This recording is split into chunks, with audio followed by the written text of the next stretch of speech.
everyone. I'm Jacob, and with me is my wife, Alicia. She is a Catholic school religion and language arts teacher, and I'm a former religion and language arts teacher now leading family faith formation and sacrament prep programs at our parish. We also have 3 incredible kids in elementary school. We're here to share with you what we have been doing to pass on the Catholic faith in the classroom and at church and at home. You're listening to episode 2 of the Catecast. Welcome back. Yes, we took a leave of absence. Well, you had Christmas break. For Christmas break. Merry Christmas, Happy Christmas. And Happy Epiphany. This should be coming out on Epiphany. But yeah, we just finished Christmas break. So what do you think your favorite part was of the 2 weeks you had off school?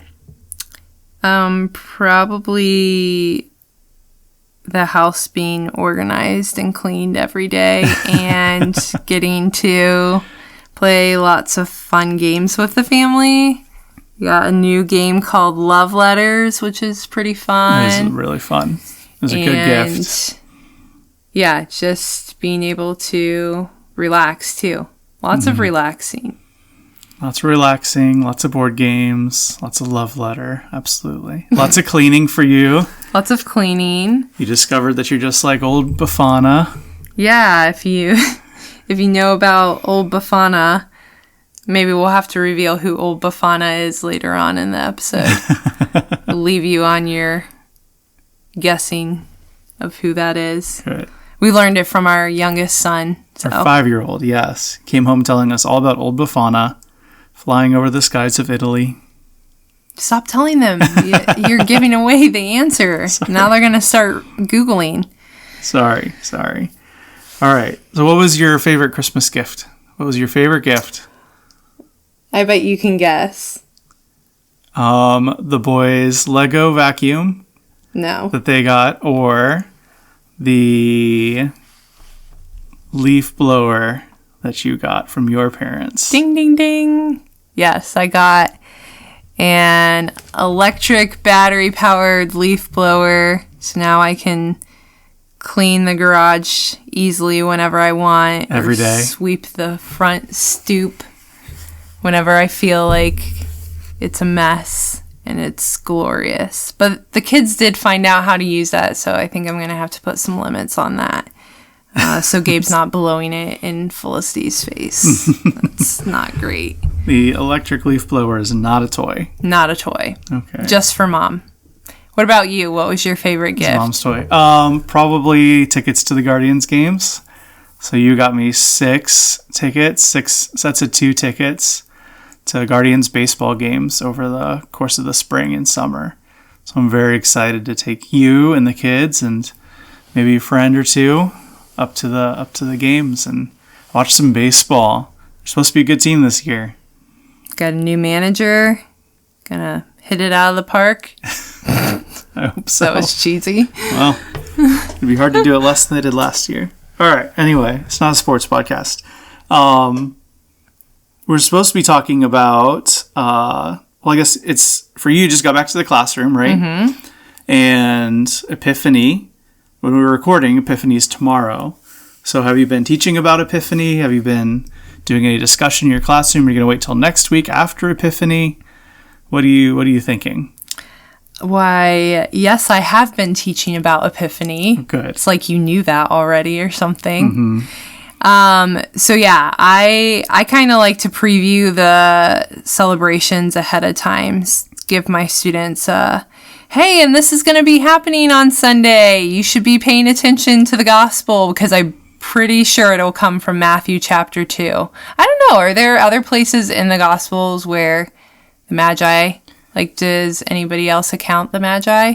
According to the Hallow trivia that I did today, Matthew is the only gospel. Yes. So I told them right. I was like, you will probably hear Matthew chapter 2. So today in class we read Matthew chapter 2, verses 1 through 12. Got that memorized. The visitation of the Magi. So we read it together as a class, and then they took some time to kind of summarize it in their own words. And I had a couple students share their summaries with the class. And then we kind of just had like a open class discussion about some key points of the visitation. So we talked about the names of the three wise men, how they don't come from scripture. We don't know that from scripture, but we learn that from tradition. And some of them knew some of the names. It helped that, like, as a school, we've done the traditional, like, Epiphany blessing. So, like, each classroom does the blessing together. And then Father blessed the whole entire school. So we all stood out in the cold, and he blessed the entire school building. So they were familiar with that from last year, years before, which we're going to do the blessing on Monday together as a class. And then after we talked about the names, we talked about like the gifts that they brought and how they reveal who Jesus is, that he is King, Savior, and Lord. And then a student asked me a really intriguing question, which I never really thought of, but she was like, how did they know what gifts to bring? And I was like, yeah, that's a really good question. I think they were divinely inspired. That's the only answer I have. That's a good answer. So do you have any thoughts? How would you answer that question? I would say it's got to be something that's both important to them, and they know that it's important to the person who's receiving the gift. So, I mean, if you give someone a gift, you know it's something of value. You're not going to give a worthless gift in your own eyes. And you also want it to be something that the receiver is going to value.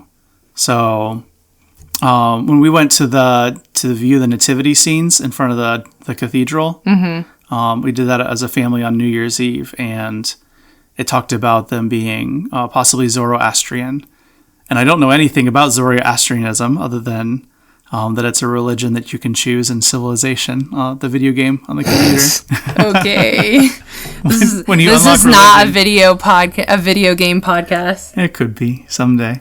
No, it couldn't. So I don't know anything about Zoroastrianism, but I wouldn't be surprised if maybe any of those things had value in that religion, if that really is like something that they followed. Yeah. Well, you gave a more detailed answer than me, but I said, I bet we'll find out in heaven. That's what I also say. Like, if we don't know now, I bet we'll find out in heaven. That's absolutely like true. The truth, but kind of a cop-out answer. I don't know. It's the truth. It is the truth. So we talked about that, and then we talked about like the Magi, how they came from the East, and how I think it's Venerable Bede. Yes. Is that right? Venerable Bede says that they might have come from like the different continents, so Europe, Asia, and Africa, and that's why a lot of times you see the Magi depicted of those different races, like white, Asian, and black, which I didn't know that before. So that was like, that's interesting to me. And that makes sense because the nativity that I have in my classroom from my grandparents, they do have like different, you can tell they're like different races, the Magi are. And then the last thing we talked about after talking about those things was, I asked the question, so why is it important that each year we revisit the visitation of the Magi? Like, why does the church find it so important that every year we celebrate this feast day of Epiphany? And the guide that I was going along with was saying that the point they wanted the kids to know is that the Magi were the Gentiles. They weren't of the Israelites. And so the idea that like Jesus came to save everyone, that Jesus came for the entire world and not just for the Israelites, God's chosen people. So I gave them a moment to ponder that question themselves, and then I said, okay, go talk with your table. And so they started talking, and I like wandered over to one group, and they were kind of like, I don't know. And I was like, okay, well, like, trying to get them to the point of the answer that I just gave, that they were Gentiles and that Jesus came for everyone. So I was like, were these people, like, were the wise men Israelites? And they're like, yeah. And I was like, really? And I was like, did they come from, like, that place? No, they came from the east. So were they Israelites? No. Okay. So what is that telling us? And they finally got to that point of, like, that, yeah, Jesus came for everyone. Jesus came to save everyone and not just the Israelites.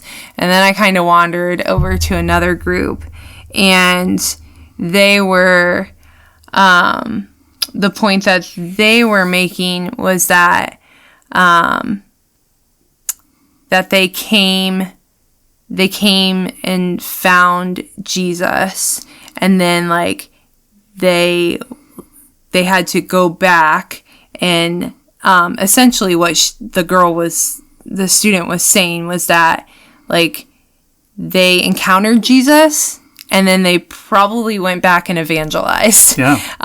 She didn't say it in those words, but that's, like, me paraphrasing like what she said, or summarizing what she said. And then so then I, like, had them all come together and we discussed it. And then another student, like, I called on her, and she was like, well, I think it's important because they didn't listen to King Herod, and instead they listened to God. And I was like, whoa, like, I didn't think of, like, that's important too, that, like, the wise men are an example, a model for us of, like, listening to the voice of God, and not listening to the voice of the world. Yeah.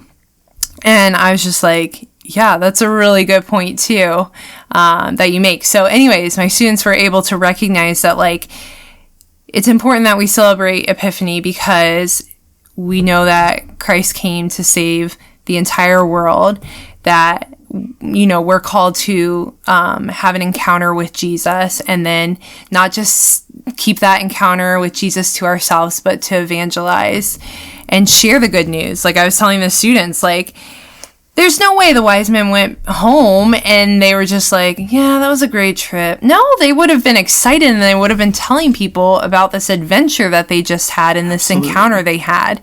And that, like, the last thing is that we are called to listen to God and not the voice of the world.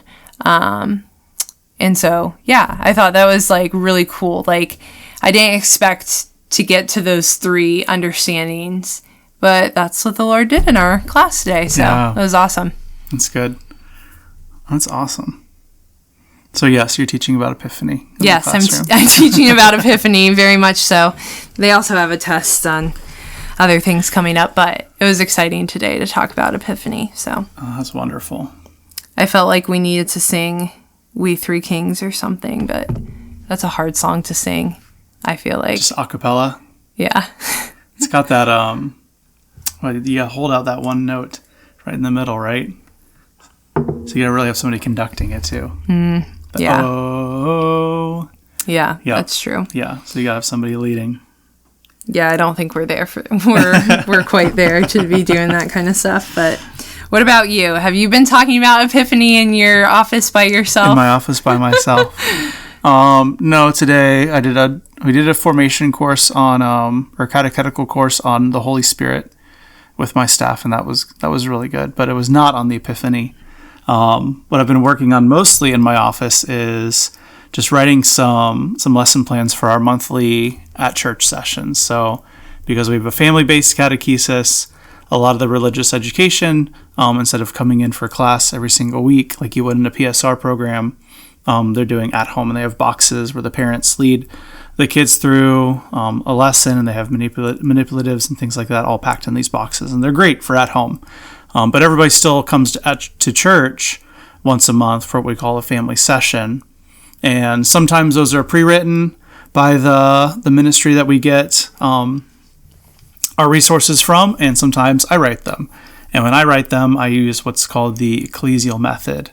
So I've been running through those lessons and making things according to the ecclesial method for both the kids and the parents, because both the kids and the parents come to church and receive formation at their own level, but about the same topic.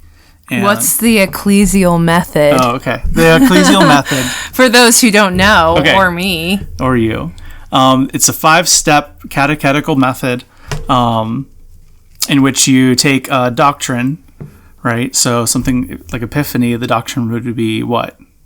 That Jesus came for the world, to save the world. To save the whole world, yes. Yeah, not just the Jews, not just the Gentiles, right, but everybody.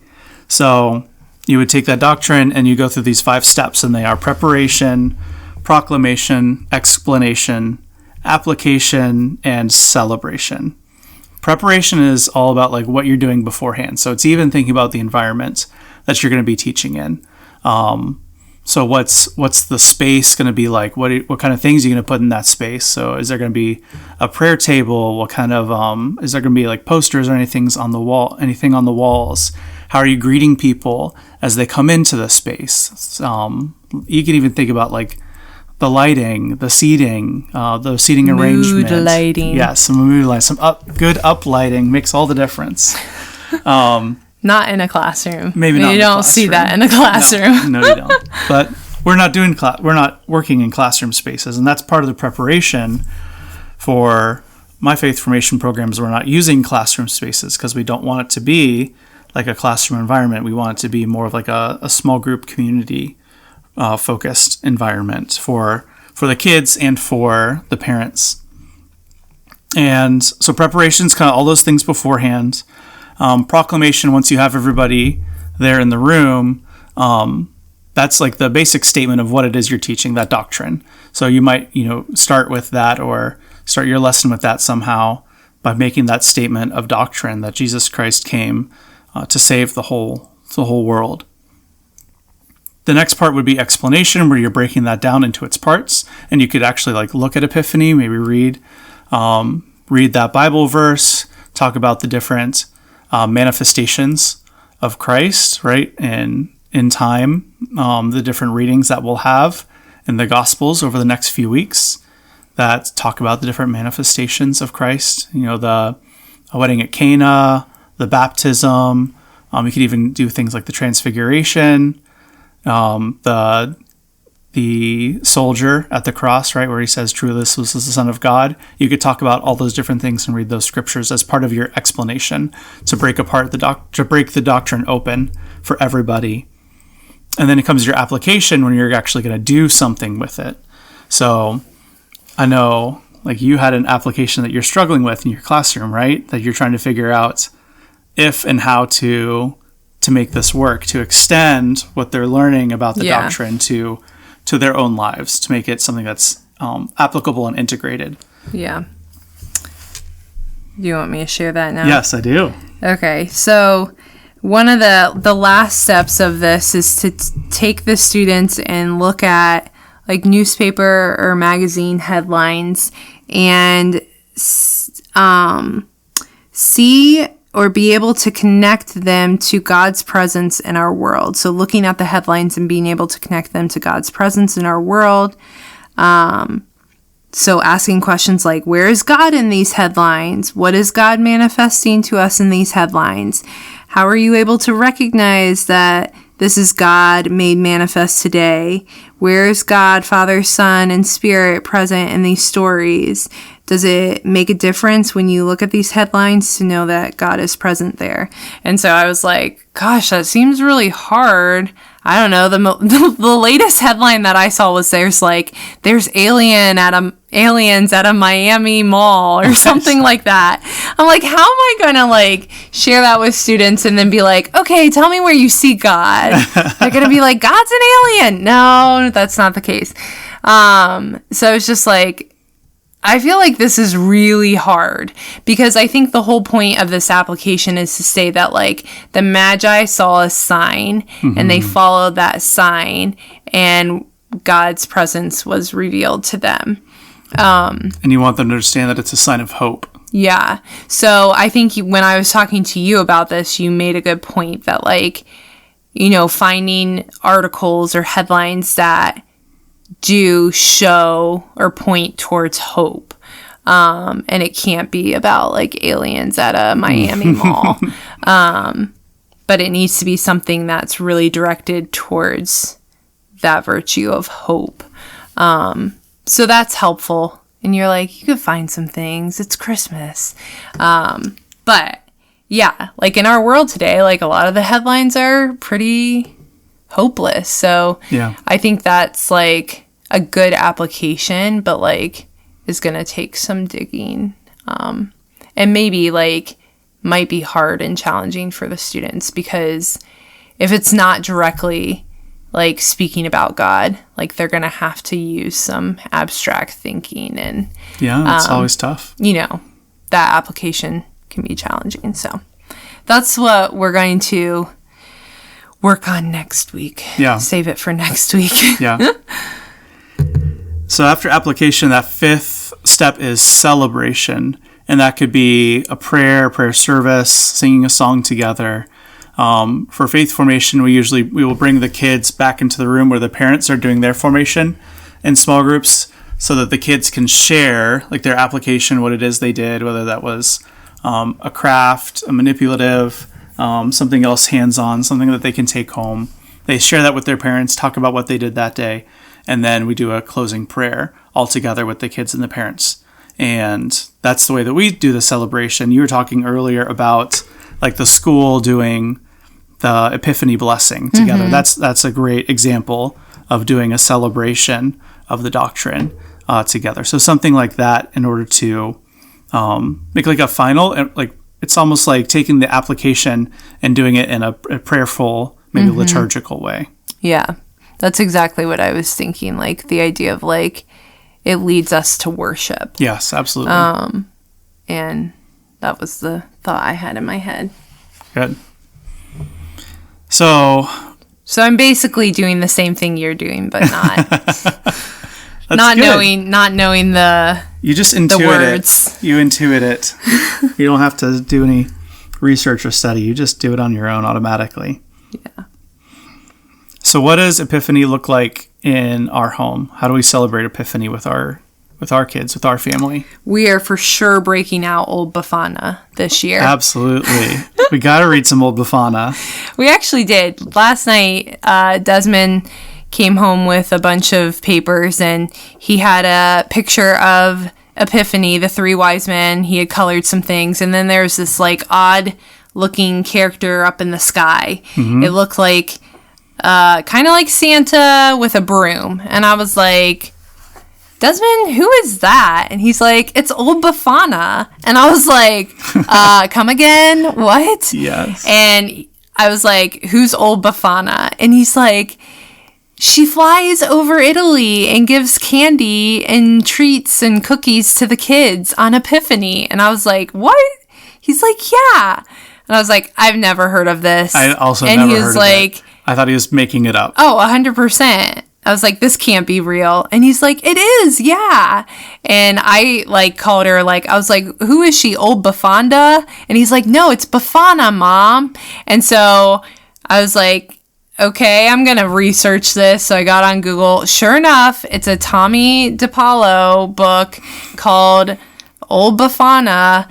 And it really is. It's a legend. And he even told me, like, it's a legend from Italy. Yep, it's a legend of this old woman who every day, every night, she would spend her days sweeping. And she was grumpy and mean. And everybody in the village thought she was just grumpy and mean and swept all the time, which I can relate to that, wanting to sweep all the time. And so the three kings show up in her village, and she kind of like dismisses them. They're like looking for Jesus, right. And she kind of dismisses them. But then she realizes like she missed out on that opportunity. And so she like goes on a journey to find Jesus, and eventually she gets like lifted up, and she's like flying around looking for Jesus. The sad thing is she never finds Jesus, right. But she like decides that like all of the children in her village can be like Jesus, and she like gifts them with like things. Mm-hmm. So it really truly is a legend. It is associated with Epiphany. Yep. We learn so many new things from our 5-year-old all the time. It's amazing. Yeah, never doubt his hastily colored drawings of Old Befana. So we might bring out Old Befana. Our oldest was telling me tonight that she would pay me $100 or as all the money she has for me to dress up like an old lady and drop gifts to Desmond as Old Befana. And I was like, I'm not doing that. Good night. Oh, boy. But what we really do, we do the blessing over our house. The threshold blessing, yep. As a family together. And it's actually been a really cool, you don't think of it like blessing other people, but almost very often we have like people who are delivering packages to our house or people who are like salesmen who stop at our house and they ask us about the blessing. So it is like, it's really cool because they notice it and they're like, what is that? Yep. And we get a chance to tell them the good news. Yeah, breaks open conversation very easily just from a simple question. I think this year, I feel like we need to challenge ourselves to like break open the good news more because we're usually like, oh, it's a blessing, it's a house blessing, and that's about it. But we should really like share more. Like go back home and share like the wise men did, the good news. Yep. So we do that. I don't know. What else do we do? For Epiphany? Yeah. Oh, we do. Oh, I know something else we do. Okay. Like the wise men travel to the nativity scene. Yes. They slowly travel. Yeah. Desmond. Throughout the whole Christmas season. Yeah. So, I mean, they've been slowly traveling as in like they're stationary on the mantle. They haven't moved at all. Some years they do slowly travel and make their way. So anyways, they will arrive at the manger scene. Yes. Probably tomorrow, I guess, or maybe Sunday. I don't know. I have a hard time deciding, like, what day does it really begin? It's tomorrow, but not really tomorlow. Yeah. We'll celebrate it on Sunday. Yeah. If they make their way to the manger tomorrow, that's fine. With Old Befana. We'll do Mass, Epiphany Mass on Sunday. Never made it to the manger. Yes. We'll hang an Old Befana somewhere else in the house. Over Desmond's bed. Yeah, that's a good idea. Anyways, so... yeah, obviously we're going to Mass to celebrate Epiphany. Maybe we'll have some donuts. I don't know. That sounds good. Something special in the morning. Yeah. Yep. But yeah, I think it's important to, even in little ways, to celebrate the Epiphany because it is important. And I think one of the things I would like to do is kind of share those revelations that I had with my class with our kids this year to really like show why is it important. I think that was like really meaningful to me and I think it would be good for them to know that as well. Definitely. So, yeah. So, new year, new me, new you. We did I feel like old me. Old you, old me. We did finish the catechism in a year. Yes, both of us. So we have our certificates. Actually, I haven't printed mine, but I did get it in the email. Me too. So are you going through the catechism again? I just started doing it again. I'm on day 5 right now. How's it going? It's fantastic. I got the Ascension edition of the Catechism of the Catholic Church. Now we have 2. So now we have one 2. One with coffee stains all over it. The other one fresh and new. No, it's not fresh and new anymore because I like writing in it. Well, mine's written in too. That's my thing. I underline and I write. Yeah. And get all the notes into the catechism. Yeah. I'm not jumping on the bandwagon again of going through the catechism again. I think I needed a break. No offense, Father Mike Schmitz. I've listened to you for 3 years in a row. 3 years straight. But I am going to try and like kind of keep track of reading through the catechism on my own. Like just sitting with it on my own. Now that I've gone through it like once with someone helping like break it apart, trying to like go through it on my own. So I'm not on day 5. I'm a couple days behind, but that's okay because I want to I don't want to just read through it to stay on track, but read through it to reflect and think about. So today I was reading, I don't know, I think it was paragraph 26 through 35 or something like that. Okay. But let me just get the catechism out because that'll help me. It's the parts of ways of coming to know God and the desire for God. Mm-hmm. And one of the things that kind of stuck out to me, it's just such a simple phrase, but it was one of the lines that I was reflecting on.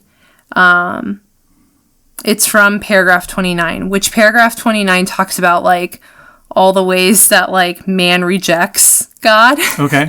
So it's kind of a discouraging paragraph to be reading, but it starts off by saying, but this intimate and vital bond of man to God. And that was the phrase that stuck out to me. And it says GS 19.1. I don't know what GS stands for. You probably do. Spes, there you go.